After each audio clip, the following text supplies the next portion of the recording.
You ask Tiger to solve. This deals with linear equations with one unknown. The final result is x equals -4. Let's solve it step by step. Group all x terms on the left side of the equation. Subtract 2x from both sides. Group like terms. Simplify the arithmetic. Group like terms. Simplify the arithmetic. Group all constants on the right side of the equation.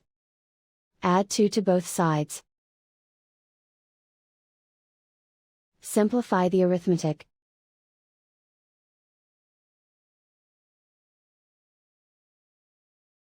Isolate the x. Divide both sides by 2. Simplify the fraction.